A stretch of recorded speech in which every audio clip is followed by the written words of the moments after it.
Cell phone video of what authorities are calling a heroic shooting. Bro, he's about to fire, dude. A Florida deputy badly beaten and pinned to the ground last November by a suspect who reportedly pulled the officer from his patrol car. He has a gun. Oh my God, he's about to fire. According to police reports, the bystander, Ashad Russell, began yelling for the suspect to get off of the deputy. He doesn't, and the officer, fearing for his life, tells Russell, please shoot him. That's when he fires, striking the man. He just shot, dude. Oh my God. Oh my God, he just shot him. Officer Dean Bards then breaking free. Russell dropping his gun as he walks away. Another bystander congratulating him. The suspect, identified as Edward Strother, later died. Officials say Russell had a permit to carry the weapon and will not face charges. New indictments tonight in one of the worst corruption scandals in U.S. Navy history. 9 officers, including a retired admiral now, charged in a scheme to trade classified information in exchange for bribes, lavish parties, and sexual favors. Tonight, a growing and sordid bribery scandal for the Navy. 9 current and former officers accused of swapping secrets for lavish meals, hotel rooms, and parties with prostitutes.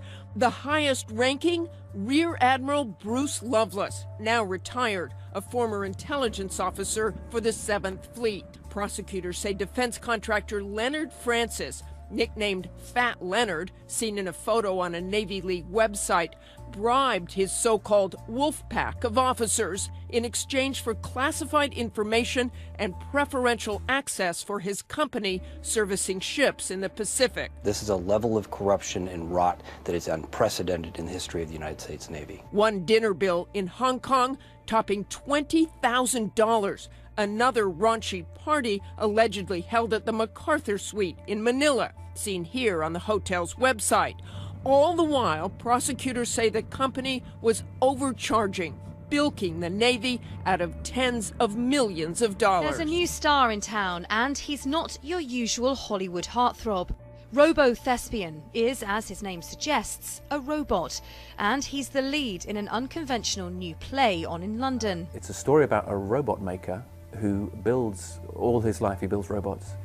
He develops a degenerative illness in midlife and realizes he's not going to live to remain a companion to his wife. His wife by now is developing early Alzheimer's.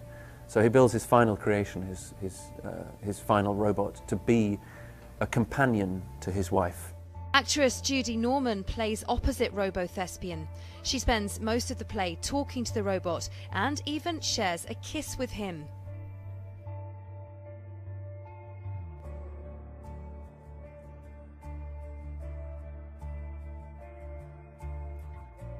When he looks at me, it's going to sound weird, but he's very affectionate, and I like him. I really like him. The play poses big questions about love, death, technology, and even the future of acting. Sure, of course I think there's a future. I mean, this show has proved to me that really working with a robot is seriously not that different than working with a normal actor. To the index of other news tonight and new fallout from the scandal rocking USA Gymnastics. The group's president and CEO Steve Penny resigning today amid claims he was slow to react to widespread sex abuse allegations. Almost 80 women and girls accusing former team doctor Larry Nassar of abuse. The Indianapolis Star reporting more than 360 claims of gymnasts accusing coaches of sexual misconduct over 20 years. Thousands of Bangladeshi Muslims are leaving behind Allah and choosing Jesus. Bangladesh is the 4th largest Muslim nation in the entire world. Close to 20,000 Muslims have converted to Christianity in the last 2 years. Sources on the ground say people are converting so quickly, one day it could become a Christian nation. CBN News recently spoke to Jim Jacobson from Christian Freedom International to talk more about the situation. Bangladesh is on the path to becoming a Christian nation in our lifetime, because you see it growing, house churches where one pastor is pastoring 5 or 6 churches. A pastor colleague who used to be a police officer told me that in the Hill Tribe areas, that over the past 2 years, some 20,000 Muslims have converted to Christianity. And that's just one example, one story, one testimony. And so something is going on, and it's like a wildfire. Jacobson added many Muslim converts face violent persecution and rejection from their families, but say they refuse to give up their new faith. So this is my grandmother. And she had it. She had it, yeah. Most of the time, Jocelyn Linder doesn't mind discussing the genetic illness that runs through her family, attacking a vein in the liver. So my grandmother passed it to 2 sons and watched 2 sons die of this gene. But she wouldn't want a boss to know the details of her family tree. How do you think you would feel if an employer said, we want to see your genetic tests, or we're going to charge you 30% more for health insurance? I think it would feel like a penalty. But what Linder calls a penalty, North Carolina Congresswoman Virginia Foxx sees as motivation.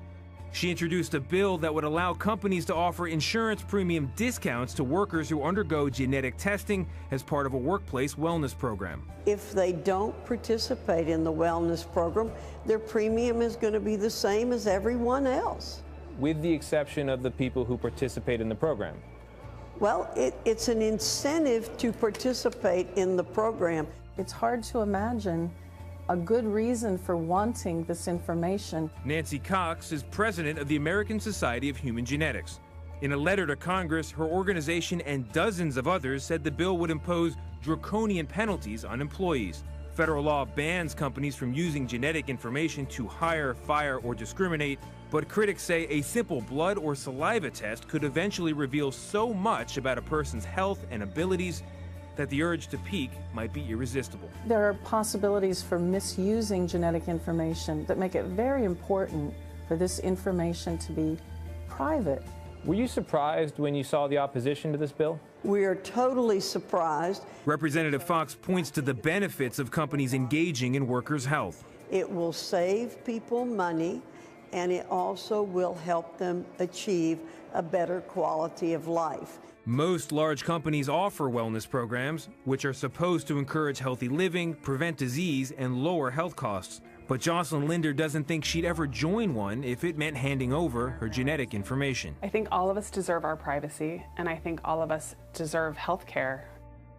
The blitz is on, and it didn't take long for the deep state to put its full weight into the counteroffensive needed to attempt to offset the damage to public trust after WikiLeaks exposed catastrophic levels of the CIA's cyber warfare arsenal. As The Hill wrote, at issue is the CIA's purported strategy of keeping a database of stolen malware produced by other countries, including Russia, with umbrage and related projects. The CIA can not only increase its total number of attack types, but also misdirect attribution by leaving behind the fingerprints of the groups that the attack techniques were stolen from. Yet it's a full court press to expose Russian hacking involvement, not the CIA.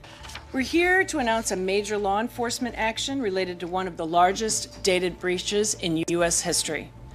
Today, we are announcing the indictment of 4 individuals responsible for the 2014 hack into the network of email provider Yahoo, the theft of information about at least 500 million Yahoo accounts, and the use of that information to obtain the contents of accounts at Yahoo and other email providers. The defendants include 2 officers of the Russian Federal Security Service, an intelligence and law enforcement agency of the Russian Federation, and 2 criminal hackers with whom they conspired to accomplish these intrusions. Meanwhile, Roger Stone, now being regarded as a central character connected to the WikiLeaks exposure of the CIA, is being targeted. With respect to Roger Stone, we have a U.S. person affiliated with the campaign who has now said publicly that he had communications, I think first he said with Julian Assange, and then he said after that with an intermediary to Mr. Assange or WikiLeaks, and has now acknowledged having communication with Guccifer II, which the intelligence community views as essentially a Russian cutout. And obviously these 2 platforms were used to publish documents damaging to Secretary Clinton and helpful to Donald Trump. So I'll tell you, that concerns me a great deal. Propaganda, espionage, blackmail, subversion. The 21st century versions of these are fake news, hacking, compromat, and political capture. The Russians have been at this for a long time. Last month at the Munich Security Conference, Russian Foreign Minister Sergei Lavrov didn't mince words about his country's intentions when he looked forward to the creation of a post-West world order. Mr. White House's very statement is fake news on its face, as Mr. Lavrov's explanation of a post-West world order is far more complex and diplomatic than what was presented by Mr. White House to the American people. He said he hoped responsible leaders will choose to create a just world order, if you want to call it a post-West world order, essentially an end to the deep state's global pillaging. We are witnessing a full-scale public war of Russian and American spy agencies, emboldened by the 2013 legalization of propaganda upon the American people and the deep